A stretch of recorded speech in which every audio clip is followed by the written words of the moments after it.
Hi there. Welcome to episode 275 of the Find Your Food Voice podcast. I am Julie Duffy Dillon, a registered dietitian and a partner on your food peace journey. I am so glad you are here, and I am wondering what you think about the new parts of the show, the name, the colors, the picture, even the new segments.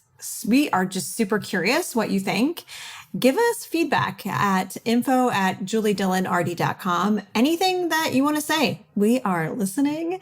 And if you're new to the show, well, welcome. I'm so glad you found us. And this is a show that helps people, maybe just like you, with a complicated relationship with food to find a new way to live without dieting, without relying on maybe your eating disorder. And here we also believe, or I'm hoping you're coming along with this, that diet culture, it hurts all of us and it hurts some people more than others. And part of what I'm hoping can happen by adding more voices to the podcast is helping more people to connect with that truth. And we have a new segment called Real Life. You heard the first one in episode 273 with Yelly Cruz. And if you haven't listened to it yet, go back when you can. And what happens in these shows includes someone writing a letter, like we always have after the last 270 plus episodes, submitting a letter to food, to diet culture, to healthcare, to body, to movement, to anything really. And instead of me reading the letter, the person who wrote it reads it and then joins in on a call with me where we sift through it together. And what I want to do, instead of just having experts, which we're still going to have on sometimes, and instead of just me going on and on about what I always go on and on with, I want you also to listen to other people in the same space. That's the whole intention with me doing a podcast is I don't want you to feel alone because you're not. Like more people than you can ever imagine are exactly where you are with your relationship with food. So today's episode is one of those real life episodes. And after you listen to it, if you're like, I think I maybe want to do that, listen to the end where we share the way for you to submit your own episode. And I look forward to hearing your letter and talking to you about your complicated relationship with food.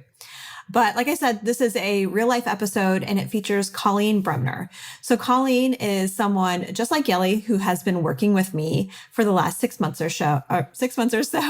And she is amazing. She is like so good at hyping one up. So anytime you interact with her, you will leave the conversation just feeling so much more better about yourself. And also, Coleen has a lived experience that she is wanting to share with you. But before we get to Coleens Letter, a quick word from our sponsor. This episode of the Find Your Food Voice podcast is brought to you by PCOS Power. PCOS Power is the new course that I've been working on for about a year now to help you to feel more power living with PCOS. You may have known the PCOS and Food Peace course that I've had since 2017. And well, I wanted to update it and I have learned a lot. Just like I've learned a lot doing the show, I've also learned a lot about PCOS and ways to navigate the system that I want to share with you. It is coming out March 1st. And if you want to hear more or be the first to know, I would say get on the wait list. Getting on the wait list allows you to be the first to know the details and when the course is open to be purchased. To get on the wait list, go to juliedillonrd.com and download my PCOS roadmap. That PCOS roadmap is the first 3 steps that I encourage anyone with PCOS to do to move away from dieting, to help promote recovery with your eating disorder, all while also like recovering some sort of health that is important to you as you're navigating living with PCOS. So before I got ready to launch this new PCOS Power, I had some people go through it to give me feedback because I don't live with PCOS. I don't know what it's like. So I wanted other people to experience it and, again, give me feedback on how I can make it better. And this is what one participant said. Because I know so much more about PCOS and its effects on the body, I feel so empowered. I have a much better understanding on what exactly is happening in my body and what steps I need to take for treatment. I feel incredibly validated by all the new information I learned in the PCOS Power program. I was/am having symptoms like anxiety, fatigue, mood swings, rarely feeling satisfied after eating, and inability to engage in movement. I didn't even realize these symptoms were connected to PCOS. I've always had issues with anxiety and take medication as a treatment. However, realizing that PCOS could be worsening my anxiety or perhaps the cause of it was extremely validating. Having hormonal imbalances and what that does to your body isn't really a subject that is easy to find on information on, and specifically PCOS, because it's a condition that affects people assigned female at birth. So that means there's even less information about it. I agree. I feel less scared about the future living with PCOS. It feels manageable now. I am so glad to read that because that is exactly what I'm hoping that anyone who goes through PCOS Power connects with, having a place to connect with others going through the same thing and finding tools that work for you that give your voice power. So again, if you're interested, go to juliedillonrd.com, get the PCOS roadmap, and it will get you on the wait list to be the first to know whenever it is ready for you. All right, let's get with the episode and hear from Coleen Bremner. Dear Diet Culture, over the course of the last 3 years since I started listening to Julie's podcast, I have sat down to write this letter so many times, questioning, will I write to food, to doctors, to exercise, to family, to friends? Every single time I sat down, I thought, why is my story the one to share? How does my story differ from anyone else's? But when Julie asked you personally to share your letter, it felt like the right time to finally go for it. So take a deep breath with me, grab a warm beverage, and let's go through this journey together. My experience with diet culture started when I was a kid watching someone close to me suck down their Slim Fast shakes and begging them for my very own. I am sure it started before that with movies and television, seeing magazines in the checkout line. But I think with that Slim Fast shake, I think that's the first time I recognized I was actively trying to shrink my body.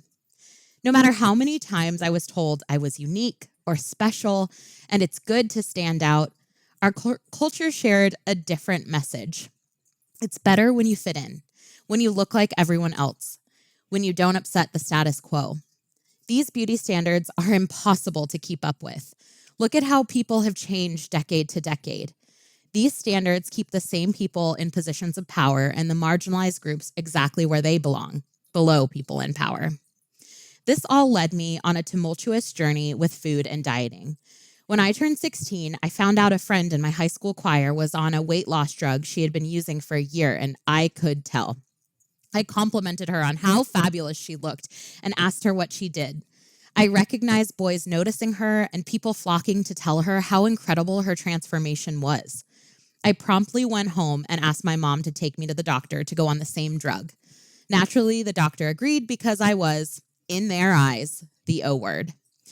I was on that drug for about 2 years, and while one side effect was weight loss, the doctor didn't mention I would have cotton mouth, heart palpitations, be thirsty all the time, not be able to sleep, and have crippling anxiety. But when society reinforces the thin beauty ideal and you, diet culture, are on a rampage, all those side effects seem to be worth it, until they weren't. Fast forward 12 years later, through countless diets, an eating disorder, disordered eating, to therapy, self-help books, discovering intuitive eating, going on one more diet, trying one more weight loss drug, realizing I had friends who wanted to live an anti-diet life, to now. The thing no one really shared with me about diet culture is how messy and nuanced you are. How no matter how long you have told yourself you no longer want to diet or feel the need to, there will always be this pull in the back of your mind saying, come on, just give it one more go. With time, I have felt that voice start to get smaller and quieter as the support of my fat friends and allies has grown around me to push back against the dieting norm. It still totally sucks that it's there, and it likely won't ever go away completely. It sucks that every time I'm around certain family members or friends, they are constantly talking about losing weight, about what they are eating and why, about how much they exercise and why, about their latest diet. It's honestly exhausting. And to feel sometimes like I'm the only person on the planet pushing back, saying to anyone who will listen, you realize diet culture is rooted in racism, that fat phobia discriminates against people you love, that when you speak like this, you hurt people you love, that all of it is total and complete bullshit, not based in science or fact, but really sleazy marketing tactics. And it's so harmful to everyone. I can't even go to the vet without the veterinarian fat shaming my cat, saying, oh, it looks like he's getting too big, better not feed him as much.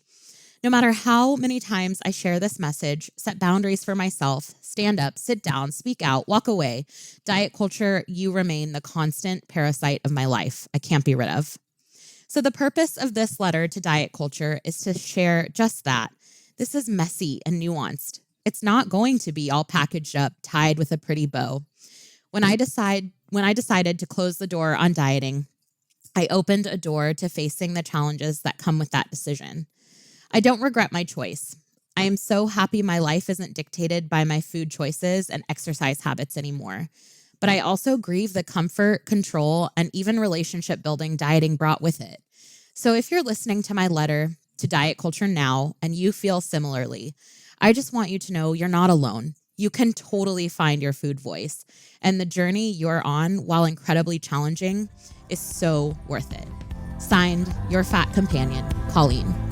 Hello. Are we recording? We are. Hey, Coleen. Hey. Nice to see you. Hey, Julie. Welcome to the Find Your Food Voice podcast. I cannot believe I am on this podcast right now. If you had told me when I started listening to your podcast ages ago that I would be sitting here with you, I would laugh. But here I am. Oh my gosh. Well, I've known you now since June of 21. So you are going to fit right in and it'll be like you've always been here. Aww. So, but yeah, I'm so glad that you're joining us, and I can't wait for listeners to get to know you because you've been a wonderful asset to the team. You and Yelly both have been so wonderful, and I'm excited for them to get to know you. And your letter, I know, as we were talking about this option of you and Yelly coming on the show, I'm like, would you be willing to write a letter? And you were like, I've tried to start it and stop so many times. And I was so curious about that. I'm like, what made it so hard what made that a challenge to sit down and write the letter? Yeah, such a great question. And I think my first thought was, I just don't want to hurt anybody's feelings. I think diet culture is one of those tricky things. And with family and friends, especially because I'm so close to them, I was so worried that if I mention anything about the way I was brought up around diet culture, or it might hurt someone's feelings. But really, it's pretty normal. The way that we grow up in this society, I mean, at least in the generation that I did, diet culture is just rampant. And I'm hoping that piece of it dies with me and in my future parenting. But I think that's what made it really hard. I just really didn't want to hurt anybody's feelings.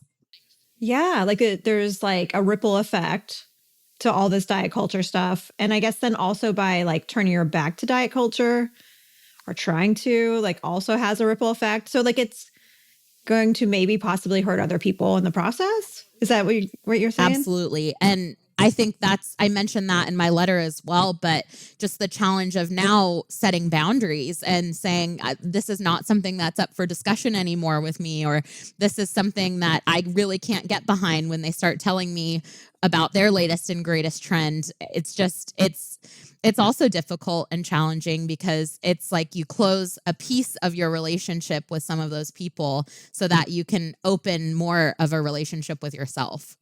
Mm-hmm.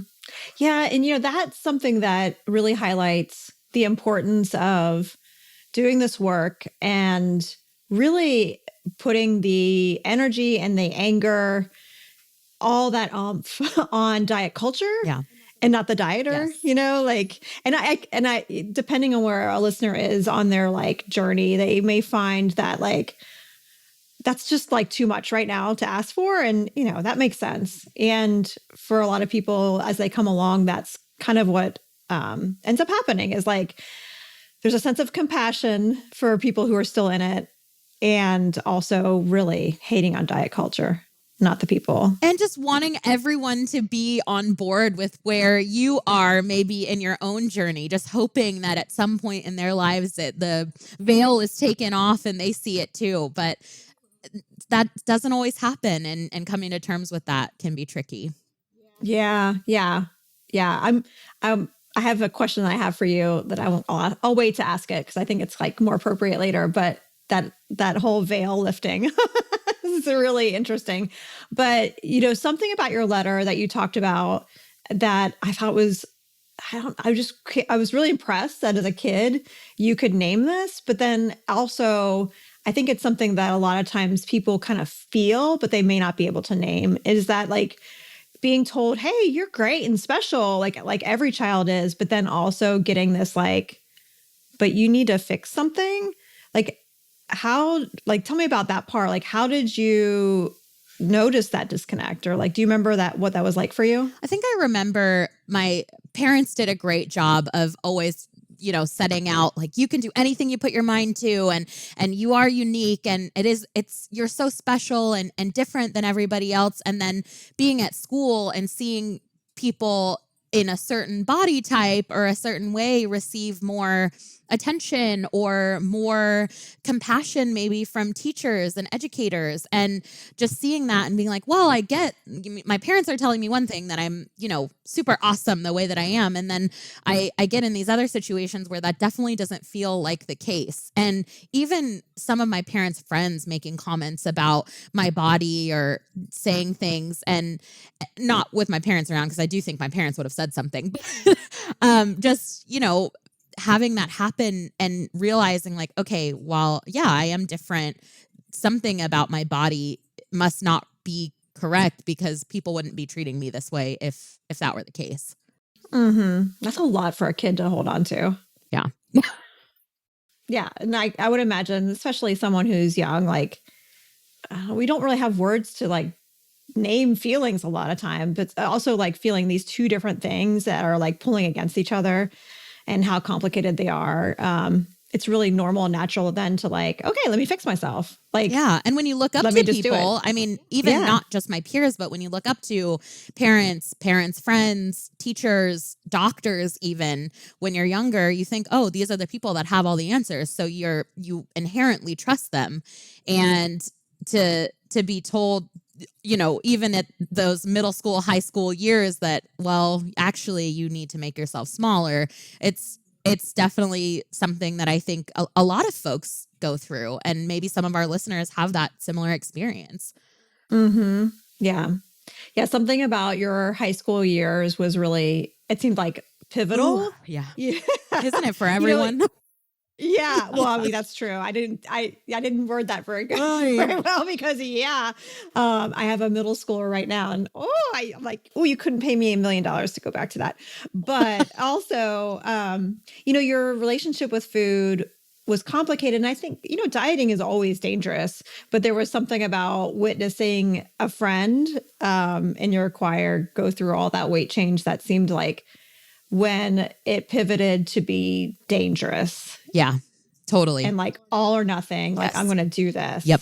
And you are someone that when you say you're going to do something, Coleen, I already know you're going to do yeah. it. You're not someone who's flighty or flaky. You're I'm going to do it if I say I'm going to do it. And so what was that like for you to see someone get all those accolades for getting a prized body? Oh, that put me in the depths of my eating disorder and disordered eatings for sure. I think really seeing just the attention and attention from peers, attention from teachers, beloved teachers, attention from boys, I think was another one. I just, being an Enneagram 2, I talk about the Enneagram all the time. I need to feel like I'm worthy and worthy of love. And so to see all of that, I think connected to that piece of me. And I was like, oh, if I do this too, then I also am going to be worthy of all of this attention and worthy of the same type of love. And that will feel so good. And it did for a minute until it didn't anymore. Yeah. Yeah. Oh, well, I love the Enneagram too. And like as a 4, meaning is everything. So like hearing how that experience connected to like your self-worth and like the cellular, yeah, there you go. Cellular level, like down deep, it really was like, oh, here's the script. This is what I do. Yeah. And then people will love me. And I have a feeling there's a lot of people who can relate to like how your story moved through and like the journey you went on. And I don't know if you've never said this to me, Coleen, but I don't know if you ever said this and like as you're like trying to repair your relationship with food, but sometimes people will be like, oh my gosh, why can't I just like get done with it? Like, why am I not better? Why is this taking so long? And the way you describe all the layers to this, I hope it helps to paint a picture of like why it does take time and why it's like kind of gonna always be messy. Like you said, it's not gonna be in this box with like a pretty bow because we're still in like the washing machine of diet culture. Yes. Like we're still in it. And I don't know. Cycle like, setting chaos. Like, yes. Exactly. But yeah, like, I don't know if that's something that you ever went through, but it's definitely something that I know listeners talk about. It's like, when the fuck am I just going to be done with this? I think tying it back into worth and being worthy, I think we want to be the ones to, initiate that. And we want to be the ones to get that for those of us that have that same core fear.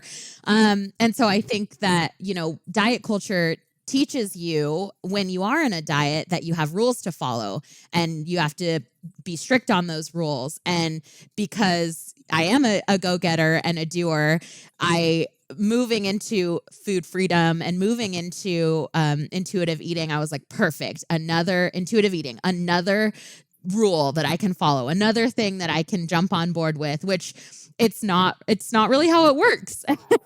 and recognizing that, no, this is really actually, it's a roller coaster ride. Like every single day is different. And like I said, that tiny voice in the back of my mind is definitely still there. It's getting quieter, but it's not, I don't think, ever going to go away, which is a major bummer. Yeah. I mean, I think like if more and more of us can come together to reject diet culture, we can fix it. And maybe you and I won't see it in our lifetime, but yeah, maybe we can see it. Maybe for our future generations, it'll be a reality. But you mentioned something about intuitive eating that I think is so interesting. And sometimes people are listening, like you were maybe a few years ago, or like newer to intuitive eating, and they will often like find themselves like feeling calmer with intuitive eating because it's like a script again. Yep. And of course, there's like this like excitement, but then as that honeymoon kind of wears away of like, oh wait, like this is really not the same kind of like a safety net. Yeah. It may be some guardrails or something, but there's going to be some free fall. And really that fear, or that, not necessarily a fear, but like that scary kind of experience is like where I would see people making those big steps that they need to take, whatever that is. And sometimes intuitive eating, they outgrow for that reason. They need to take some different steps that are just not within that. But I'm so appreciative for intuitive eating for that reason. It's like a really nice like bridge over to like just make your head gently look to something else instead of like totally zoned in on a diet culture. And that reminds me about like somehow in your life you like collided with like anti-diet friends. I'm like, maybe collided isn't the right way to say that, but like, how the hell did that happen? How did you connect with that? Because that is really, like, that was a life change for you. Like, that made you look in another direction and consider the possibilities, right? If I could describe what my heart felt like when I realized that I wasn't alone, it was like my fat body frolicking in a field of sunflowers with my arms flailing, just running to all of my like newfound fat friends. And Wait, can it be in a field of like really pretty wildflowers and like, I don't know, the golden hour light? yes, like Okay. that's it. Like the picture that I have painted, that's what it felt like. It was like this lightness opened up in my heart, and I was like, oh my gosh, Aw. there is a whole nother world out here of people Mhm. doing this work that I didn't even know existed. So it started with Call Your Girlfriend, the Oh, podcast, yes. and it Yes. started with She's All Fat guests on Call Your Girlfriend. That was like really the crux of it. So it's so kismet that I'm like on a podcast now, because this is where my like body acceptance journey started, really.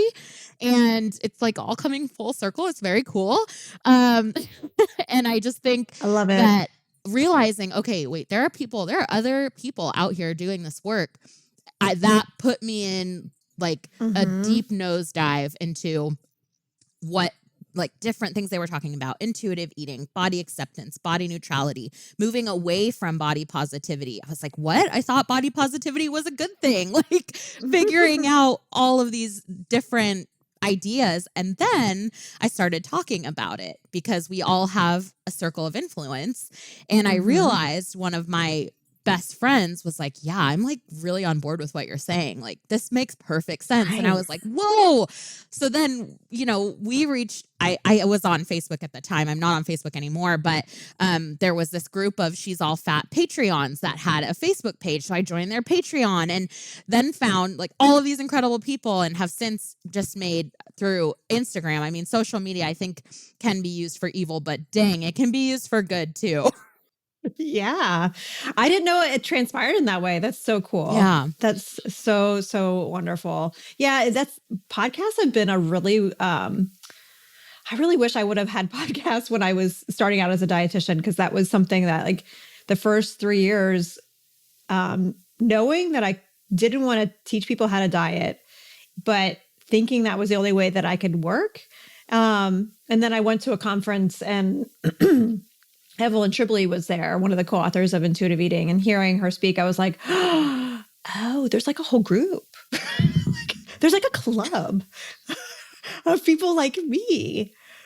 There's a place for me. That's nice. Yeah. And so I'm super grateful, obviously, for a podcast, because that's the way that I like connecting and learning as well. So I didn't know that's how you connected with the anti-diet like friends, and also then speaking up with people in real life. Like that must have, I don't know, I would assume that felt like kind of like a risk to like even bring it up. I think that's when it's one of those times when you gauge like, okay, how much do I trust this person? Like it was one of my best friends and the friend that actually got me into your podcast, Rachel. So I think just going, into I trust this person trusts me, this feels like a risk I'm willing to take. And I think with some people, we don't feel that way. So we don't take those risks, and that's also okay. Yeah. I do with every relationship, try to decide when is the best time to share with them to read Fearing the Black Body. Like, is it time yet? Like, I just texted it to someone this morning. I was like, hey, in case you ever want to borrow it. She was like, yes, Yes, I do. So, yeah, just like, when can we do that? Because it's a risk, but also, so important. yes. Well, hearing about your experience, like alone, then also with other people, it sounds like, of course, like being with other people who are doing the same anti-diet work, it sounds like it makes it a little bit more doable. Still hard, but more doable. But what's the hardest part right now for you with your relationship with food, body, diet culture? Like, what do you think is like the hardest part? Oh gosh, what a great question. I think just knowing that my body probably will never look like it did back in my like eating disorder eating days, and coming to terms with that, and not, I don't know that I've even accepted it, but acknowledging that I think is part of the work that I'm doing. And I think that's important too for listeners, that when you start to take the steps in this direction or you start to look at intuitive eating, sometimes the work is just acknowledging that it's there and recognizing that it's there and not necessarily trying to do anything about it, but more collecting information, which can also feel really frustrating too, because as doers, we want to do something about it, but that's not always the steps I think that we need to take. So I think for now, that's one of my biggest challenges, is just recognizing my body is in this shape now. I have come to accept and love my body how it is, but tomorrow I might feel really upset that it's never going to look the way that it did before. And I think just being okay with that or working to be okay with that or acknowledging it, I think those are all excellent steps. Yes. And like, those are active steps. Those are not like doing nothing. Like doing nothing is something, right? Like, it's if you are not, if you're not like actively saying, I see it there, like that in itself is a lot of work, is what I'm trying to say. Like, and I say that because, a lot of people in that spot just feel like they're giving up or being passive. Yeah. And I'm like, acknowledging diet culture in your life and noticing it and naming it, even when it doesn't feel like you're doing anything different, is still really, really big. Yeah. That's like a really big thing. And you're going to be exhausted. Yeah. So take care of yourself. Coleen. You're really important to this team of like fighting against diet culture. And thank you so much for sharing your experience with listeners and letting them get to know you. Is there anything that you want to say before we sign off? I am just so excited to be on this journey and to join the podcast. And thank you for allowing me the space to introduce myself to all of your listeners. And if you want to connect with me, please feel free to do that. I'm on Instagram at abroad, and that will probably be in the show notes. Yeah, we'll make sure it is. Have a great one. You too. Take care. Bye. So there you have it. I hope you enjoyed my conversation with Coleen Brebner. And thank you so much, Coleen, for submitting a letter and discussing it live with us and sharing your lived experience. And this way of sharing letters, this new kind of switch with the podcast from Love Food to Find Your Food Voice, a part of it is having segments with listeners just like you who have a lived experience that feels really complicated with food and your body. Coleen, and then in episode 273 with Yelly Cruz, those are the segments that we are calling Real Life, where listeners just like you submit letters and then jump on a call with me where we can sift through them. If you are interested in doing this, we would be so happy. We would love, love, love this. And just shoot us an email at info@juliedillonrd.com. Again, it's info@juliedillonrd.com. You can also submit your Dear Food letters there, or any kind of feedback or questions that you may have about the show. All right, so I see that food is written back, but before we get to Food's letter, this episode of the Find Your Food Voice podcast was brought to you by my PCOS Power course that is coming in March. So excited. If you would like to get on the waitlist, just jump on over to juliedillonrd.com and get my free download. It's called a PCOS Roadmap. It's going to give you some things to start on before we release PCOS Power to help you reject diet culture, and also find a new way to feel at home in your body while living with PCOS. So again, go to juliedillonrd.com to get on the waitlist. And if you enjoyed this episode of the Find Your Food Voice podcast, we always love, love, love rating, reviews, subscribing, sharing an episode. Doing any of those acts of kindness really does help the show grow. It's amazing to see when more people leave a rating and review or share episodes on their Instagram or something like that, how it actually helps more people find the show when they're looking for one to help with their complicated relationship with food. So if you haven't already, I would love it if you did that. And thank you so much in advance. All right, enough of all that. Like I said, we have a letter back and it's not from food, but I will leave you waiting just for another few seconds to find out who it's from. But until next time, Take care. Dear Fat Companion Coleen, we appreciate you sent this to diet culture, yet we, anti-diet culture, have intercepted it. While your work to heal and reject diet culture may not be packaged pretty, it is working. Each time you intercept diet culture messages or challenge food rules, you are moving forward. And with that, more move forward with you. We appreciate this doesn't always provide instant feedback of its success. We hear your loneliness and fatigue burdening your lived experiences. Continue to lean on others doing the same work. Seek out others further along. Let yourself be mentored and taken care of on this journey. Diet culture has violently assaulted you and your relationship with food and your body. This is not okay. Leaning on others as you mend and tend to this will strengthen your voice to help those coming in behind you. And they need to hear your voice. We can't fight diet culture without it. The more you sit in your power, uniqueness, loveliness, the more you affirm how precious you are, the weaker diet culture becomes. Thank you for adding your voice to the movement. It is stronger with you in it. Love, anti-diet culture.